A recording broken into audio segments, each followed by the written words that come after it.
आज हम लोग का पार्ट दूसरा है और इसी पाषाण काल का जो हम लोग कल कंटिन्यू कर रहे थे। अब देखिए इसमें हम लोग यहाँ पे थे और जो मध्य पाषाण काल था ये वो पाषाण काल था जिसमें मैंने बताया था इंट्रोडक्शन में थोड़ा सा कि 1 से 8 सेंटीमीटर तक के छोटे औजार मिलना शुरू हो गए। और इस समय के लोग जो थे वो आखेट तो अभी भी करते थे, लेकिन थोड़ा बहुत साक्ष्य मिलने लगा था कि वो पशुपालन भी कहीं ना कहीं स्टार्ट कर चुके हैं। क्योंकि इस समय के कुछ किताबों से ये पता चलता है कि उस समय के लोग इन बात का अंतर समझने लगे थे जंगली जानवरों का और पालतू जानवरों का। कुत्ता तो पालतू था ही, इसके अलावा कुछ जानवरों का नाम मैं बता दे रहा हूँ जिनका जिनका जिनकी जानकारी इनको हो चुकी थी। तो जैसे आपका हिरन हो गया, भैंस हो गई, हाथी हो गई, गाय, भेड़, बकरी, कुत्ता, ये मेन उनके जानवर हुआ करते थे। तो अभी पशुपालन का बहुत बड़े स्ट्रक्चर पे तो नहीं शुरू हुआ था, लेकिन पशुपालन का साक्ष्य कहीं कहीं मिलना शुरू हो गया था। और वो जो साक्ष्य मिला था उसके सबसे बड़े उदाहरण यहाँ पे आपके ब्लैक बोर्ड के सामने देखिए, ये है आदमगढ़। ये आदमगढ़ जो है ये पड़ता है आपके मध्य प्रदेश में। ये कंफ्यूज नहीं होना है, अगर आप यूपी से हैं तो आपको लगेगा कि सर आपने गलत लिख दिया है, लिखना था आजमगढ़ और आपने लिख दिया आदमगढ़। है आदमगढ़ ही और ये मध्य प्रदेश की जगह है। यहाँ पे साक्ष्य मिला है पशुओं के पालने का। एक बड़ी सी जगह है, वहां पे पशुओं को पाला गया था। अब कैसे पता चला? तो जब कहीं पे खुदाई होती है लगातार आपको बकरियों का, भेड़ों का जो कंकाल मिल रहा है, साथ में मानव कंकाल मिल रहा है और कुछ पत्थरों के औजार मिल रहे हैं, तो इससे एक आइडिया लग जाता है कि जरूर ये पशुपालन करते थे। आखिर इतने सारे भेड़ बकरी कहाँ इकट्ठा आ गए और एक सराउंडिंग के ही दौरान एक घेरे के आसपास ही नजर आ गए। तो पशुपालन का ये साक्ष्य मिलता है। दूसरा पशुपालन का एक साक्ष्य मिलता है जो बहुत फेमस है और एग्जाम में बहुत बार आया है, बागोर। ये जो बागौर है ये राजस्थान में पड़ता है और यहाँ भी वही साक्ष्य मिला है कि यहाँ भी भेड़ और बकरियों को पालते थे वो। मानव कंकाल मिला है, एक घेरे के पास ही मिला है, घेरे के अंदर, कि वो घेरते भी थे जानवरों को रात में बचाने के लिए, हो सकता है कि बाहर न चले जाए जंगली जानवर से डर की वजह से। तो ये भी साक्ष्य मिला है। तो पशुपालन का साक्ष्य मिलना देखिए शुरू हो चुका है। तो एक आदमगढ़ हो गया, एक बागौर हो गया। आगे चलते हैं। ये प्रयागराज मैंने लिखा है, प्रयागराज जिसको इलाहाबाद कहते थे लेकिन अब इसको प्रयागराज कहते हैं। तो मदहा ये भी प्रयागराज में है। सराय नहर राय ये भी प्रयागराज में है। ये जो जगह है ये दोनों जगह बहुत आसपास ही एक दूसरे से। एक प्रतापगढ़ इलाहाबाद के प्रयागराज के बगल में है और एक प्रयागराज में पड़ता है। 5 किलोमीटर का फर्क है दोनों में। तो आपको एग्जाम में प्रयागराज ही देगा। अगर आप यूपी का एग्जाम देंगे तो यूपी स्पेशल में मैं बता दूंगा, आपको मेंशन करवा दूंगा, आपको प्रतापगढ़ लगाना है तो प्रयागराज। तो यहाँ पे क्या था, इन जगहों पे भी खेती के साक्ष्य मिले हैं। लेकिन सबसे यूनिक चीज जानते हैं यहाँ पे क्या मिली थी? यहाँ पे मिला था कि जैसे आज हम लोग देखते हैं घर बनवाते हैं, पहले महल बनते थे। तो महल में क्या होता था, मान लीजिए एक फर्श है बड़ा सा, उस फर्श के बीच में पिलर्स दिए जाते थे ऐसे, और पिलर जो होते थे, जो स्तंभ होता था, उन स्तंभ के ऊपर जो है एक छत लगी होती थी। तो यहाँ पे बड़ी यूनिक चीज ये मिली है कि यहाँ पे फर्श का मिला है साक्ष्य और उसमें कुछ गड्ढे मिले हैं दूर दूर पे। तो इससे ये पता चलता है कि वो उस समय पिलर्स मतलब छत डालने के लिए खंभे भी लगाया करते थे, ये मिला है। दूसरा नर कंकाल मतलब मनुष्यों का कंकाल मिला है यहाँ पर। तो इससे भी क्वेश्चंस आए हैं। पशुपालन, नर कंकाल, फर्श, ऐसे फर्श जो खंभे के आधार पे थे, खंभा गाड़ा जाता था और छत लगाया जाता था, वो साक्ष्य मिला है। इसके अलावा ये जो महदहा है, यहाँ महदहा से एक और यूनिक चीज मिली है। यहाँ से अंत्येष्टि मतलब आदमियों के मरने के बाद जो क्रियाकर्म होता है उस अंत्येष्टि का भी साक्ष्य मिला है। उस समय माना जाता है कि यहाँ से कुछ लोग जलाते भी थे, लेकिन ज्यादातर ये साक्ष्य मिला है कि लोग दफना देते थे। जब दफनाते थे तो उनके साथ में उनकी जो प्रिय वस्तुएं होती थी, सामान होते थे, उन सामानों को दफना देते थे। जैसे एक एग्जाम्पल में समझिए, मिस्र देखा होगा आप लोगों ने, मिस्र जिसको इजिप्ट देश कहते हैं, और वहां पे पिरामिड मिलती है। पिरामिड मतलब ऐसा वाला, वो मम्मी रिटर्न्स वगैरह मूवी आप लोगों ने हॉलीवुड में खूब देखा होगा, वो मम्मी निकलती भूत बन के सब जाते हैं खजाना खोजने। तो यहाँ पे भी आपने देखा होगा कि क्या था, जो ममीज होती थी, मनुष्य मरता था वहां पे, राजघराने का, कॉमन लोग के लिए नहीं था, राजघराने के लोग जब मरते थे वहां पे तो उनको कुछ लेप लगाया था शरीर में और कुछ पट्टियों में बांधा जाता था, एक अच्छे से ताबूत में डाल के उनके जरूरत के जितने सामान होते थे उन सामान को भी इकट्ठा उसी जो पिरामिड होते थे उस पिरामिड में डाल के बना दिया जाता था। ये मानना होता था कि इसके मरने के बाद भी हो सकता है ऐसा कुछ जीवन हो और उस जीवन में इसको रोजमर्रा की जरूरतों के लिए सामानों का यूज मिलता हो। तो इसके बारे में काफी बात होगी। लेखिया है, यहाँ भी नर कंकाल मिला है और हड्डियों के औजार भी मिले हैं। ये भी प्रयागराज में पड़ता है। ये निवासा है महाराष्ट्र का, यहाँ से भी साक्ष्य मिला है ऐसा ही नरकंकाल वगैरह का। और ये चकिया पड़ता है वाराणसी का। ये जो वाराणसी का चकिया पड़ता है, वाराणसी वही है जिसको हम लोग बनारस कहते हैं, जहाँ से प्रधानमंत्री चुनाव जीते भी हैं।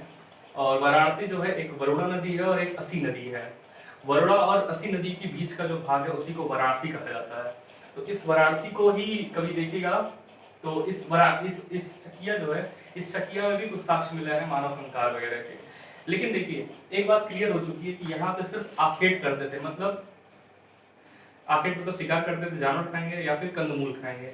यहाँ पे क्या करते थे, पशु पालते थे। अगर पशु पालेंगे तो जाहिर सी बात है गाय भी पालेगा, बकरी भी पालेगा और भेड़ भी पालेगा, और साक्ष्य यहाँ पे मिलता जा रहा है। ये वो जानवर थे जिनका मांस भी खा सकते थे और दूध भी पी सकते थे। इस काल के बाद अब आगे बढ़ते हैं नवपाषाण काल की तरफ। ज्यादा टाइम इसमें नहीं देना है हम लोग को। नवपाषाण काल से क्वेश्चंस खूब आते हैं और इनके साइट्स जो है, ये साइट्स आपके आगे लिखा है, इस पे थोड़ा बात कर लेते हैं। ये जो नवपाषाण काल था, इस नवपाषाण काल में क्या था, इस समय सबसे इंपॉर्टेंट था परमानेंट सेटलमेंट, मतलब स्थायी रूप से रहना शुरू कर दिए। इसको आप एक और वर्ड यूज कर सकते हैं, ग्राम्य जीवन, विलेज लाइफ। इसमें ग्राम्य जीवन कैसे स्टार्ट हुआ था, कल मैंने आपको याद कीजिएगा, मैंने पिछले क्लास में आपको पार्ट में समझाया था कि जब कोई खेती करेगा तो खेती करने के लिए उसको रखाने के लिए आसपास रहेगा, और रहेगा तो एक पीढ़ी दो पीढ़ी रह जाती है। और धीमे धीमे जो उनको लगता है कि सिर्फ पशु पालने से या मांस खाने से काम नहीं चलेगा, कृषि तो बहुत अच्छी चीज है, एक जगह रहो, भावों में सब कुछ मिल रहा है, तो वहाँ पे गांव तो पनपना ही है। बहुत सी लॉजिक चीज है, बहुत कॉमन लॉजिक ये थी। तो यहाँ पे क्या हुआ था, नवपाषाण काल में ग्राम्य जीवन की शुरुआत हो गई थी। ये जो ग्राम्य जीवन शुरुआत हुई थी, इस ग्राम्य जीवन की शुरुआत के साथ खेती का भी साक्ष्य मिला है। और खेती का साक्ष्य मिला है तो खेती में क्या खाएंगे आप, देखिए दो चीजों को मैं मेंशन यहाँ पे क्लियर कर रहा हूँ, बहुत ध्यान से उसको समझिएगा। किताबों में आपको सब मिल जाता है, किताबों में सब मिल जाता है, मैंने कल भी बताया आपको, आपके पास बहुत सारी अच्छी अच्छी किताबें होंगी। आप क्लास करते क्यों है, समझते क्यों है, सिर्फ इसीलिए ताकि आपको एक ओवरव्यू मिल जाए, एक ओवरव्यू मिल जाए। अगर आप ये उम्मीद करते हैं और मैं आपसे ये दावा कर दूं कि भैया इतना पढ़ लेना, इसके बाद कभी जीवन में इस चैप्टर से कोई क्वेश्चन नहीं बचता है, तो वो झूठ है। हाँ, अच्छे खासे क्वेश्चंस आपके बहुत सारे कवर हो जाते हैं। मैं कोशिश करूंगा कि अभी तो लॉकडाउन चल रहा है, दिक्कत चल रही है, मैं कोशिश करूंगा आपको कुछ क्वेश्चंस के बैंक भी प्रोवाइड करा दूं, जिससे इससे क्वेश्चंस कैसे बनते हैं, कितने क्वेश्चन आए एग्जाम में। तो आप पढ़ते सिर्फ इसलिए कि आपका उस टॉपिक के ऊपर एक ओवरव्यू बन जाए, एक कॉन्सेप्ट क्लियर हो जाए। जब कॉन्सेप्ट क्लियर हो जाता है तो कुछ चीजें समझने में बड़ा मजा आता है। तो देखिए दो चीजें मैं मेंशन कर रहा हूं, तो ध्यान समझिएगा। एक यहाँ लिखा है मेहरगढ़ और एक नीचे लिखा है लहुरादेव। मेहरगढ़ और लहुरादेव, ये जो मेहरगढ़ है ये पड़ता है पाकिस्तान में, और लहुरादेव जो है ये पड़ता है आपके उत्तर प्रदेश के गोरखपुर जिले के बगल में ही एक जिला है संत कबीर नगर जिला। उस संत कबीर नगर जिले में लहुरादेव नाम का एक गांव है। अब देखिएगा इस चीज को, एक क्वेश्चन आता है और बड़ा अच्छा क्वेश्चन आता रहा है कि कृषि का सबसे पुराना साक्ष्य कहां पर मिला है। अगर आप क्वेश्चन बैंक सॉल्व करते हैं पुराने पेपरों का, तो आपको क्वेश्चन जरूर मुलाकात भी होगी। अगर ऑप्शन में लहुरादेव नहीं लिखा है और क्वेश्चन ये पूछा जा रहा है सबसे पुराना साक्ष्य कहां मिला है, तब तो मेहरगढ़ लगाइएगा पाकिस्तान का। लेकिन अगर इसी क्वेश्चन में ऑप्शन में लहुरादेव भी दिया है, मेहरगढ़ भी दिया है, तो आपको लहुरादेव लगाना है। हुआ क्या, पहले मेहरगढ़ माना जाता रहा है, लेकिन बाद में जो लहुरादेव में खुदाई हुई है तो यहाँ पे चावल के दाने मिले हैं। उन चावल के दानों का जब कार्बन डेटिंग हुआ तो ये माना गया कि भैया ये तो 10,000 साल पुराना है। तो इतने पुराने समय तक का अभी तक भारतीय उपमहाद्वीप में पूरे कहीं भी कोई कृषि का साक्ष्य नहीं मिला है। तो आप लगाएगा संत कबीर नगर, हो सकता है एग्जाम में कंफ्यूज करने के लिए आप बगल का चला तो गोरखपुर भी ऑप्शन में दे दे। तो कृषि का सबसे पुराना साक्ष्य कहाँ से मिला है, लहुरादेव। मेहरगढ़ ऑप्शन में अगर होगा तो लहुरादेव, लहुरादेव नहीं होगा तो सिर्फ मेहरगढ़। अगला चलते हैं, कोल्डिया हुआ प्रयागराज, यहाँ से भी चावल का साक्ष्य मिला है कि प्रयागराज इलाहाबाद वाले ने बताया वो मिला है।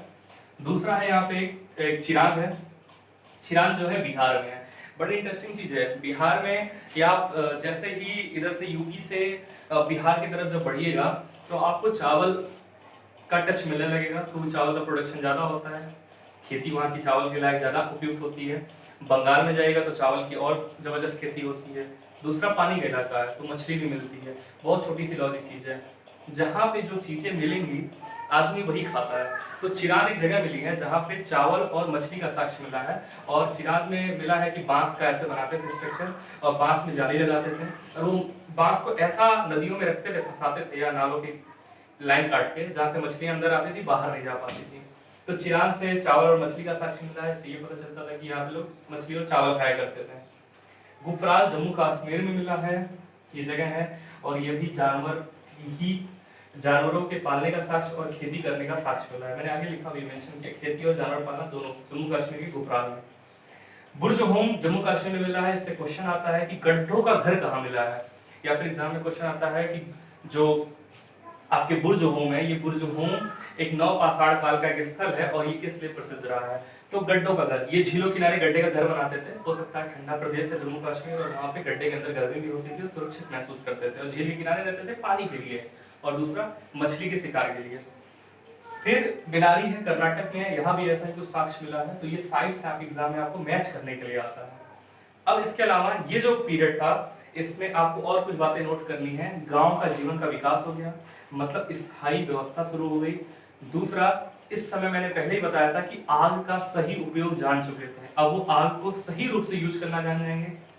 तीसरा, इस काल के लोग जो थे वो पहियों का आविष्कार कर चुके थे, तो इस काल में पहियों का भी आविष्कार हो गया था और पहिए से वो पूरी तरीके से अब जान रहे थे। उनका पहिया आज की तरह आरेदार नहीं होता था। अगर आप सोच रहे होंगे पहिया ऐसा होता था, डिजाइन लगी होती थी ऐसे ऐसे ऐसे, तो ऐसा कुछ नहीं होता था।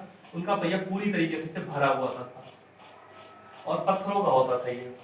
तो इसका भी विकास हो गया था। तो यहाँ से बड़े अच्छे क्वेश्चन आते हैं। इसके अलावा भी छोटे मोटे पॉइंट्स जो मैं कोशिश करूंगा आपको क्वेश्चन में दे देने की। तो अब इस क्लास को रहने देते हैं और यहाँ पे हमारा पाषाण काल एक चैप्टर पूरा होता है। अब मिलते हैं अगली क्लास में इंडस वैली सिविलाइजेशन से विद स्टोरी।